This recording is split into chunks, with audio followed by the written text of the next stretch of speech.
জয় শ্রীকৃষ্ণ বন্ধুরা, মহাভারতের আরও একটি নতুন ভিডিও নিয়ে আমরা চলে এসেছি। আপনারা সবাই দুর্যোধনের নাম শুনেছেন, আর দুর্যোধন কতটা বেশি খারাপ ছিল সেটাও আপনারা জানেন। সেরকমই আপনারা সবাই ধর্মরাজ যুধিষ্ঠিরেরও নাম শুনেছেন, আর যুধিষ্ঠির কতটা বেশি সৎ ছিল সেইটাও আপনারা জানেন। কিন্তু আজকের ভিডিওতে আমরা দুর্যোধনের একটি ভালো দিক সম্বন্ধে জানব, এবং ধর্মরাজ যুধিষ্ঠিরের একটু হলেও খারাপ একটা দিকের কথা আমরা জানব।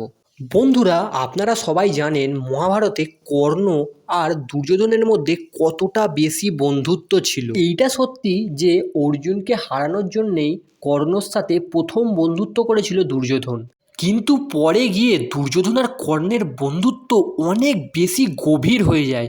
আর এই বন্ধুত্বরই একটা ঘটনার উল্লেখ আমি আপনাদের করব। বন্ধুরা, আপনাদের চ্যানেল রামজয় ওয়ানে আপনাদের স্বাগত। এরকমই মহাভারত সংক্রান্ত ভিডিও দেখতে চ্যানেলটিকে সাবস্ক্রাইব করে রাখুন।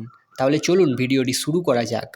ঘটনাটি হলো মহাভারতের যুদ্ধের 17 নম্বর দিনে, যখন কর্ণর বাণে যুধিষ্ঠির আহত হয়ে যায়, তখন অর্জুনের কাছে এসে ধর্মরাজ যুধিষ্ঠির অর্জুনকে অনেক কটু বচন শোনান এবং অর্জুনকে বলেন যে তোমার গান্ডীব হাত থেকে ফেলে দাও।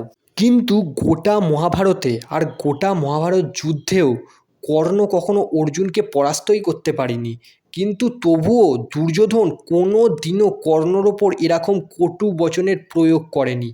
বরঞ্চ দুর্যোধন সব সময় কর্ণের ওপর অন্ধের মতো বিশ্বাস করত।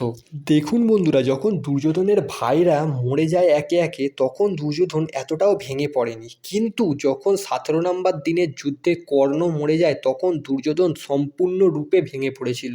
দেখুন বন্ধুরা, এই ভিডিওটা দিয়ে আমি এইটা বোঝাতে চাইছি না যে যুধিষ্ঠিরের থেকে দুর্যোধনের চরিত্রটা অনেক বেশি উজ্জ্বল। এটা কোনোদিনও সম্ভবও নয়।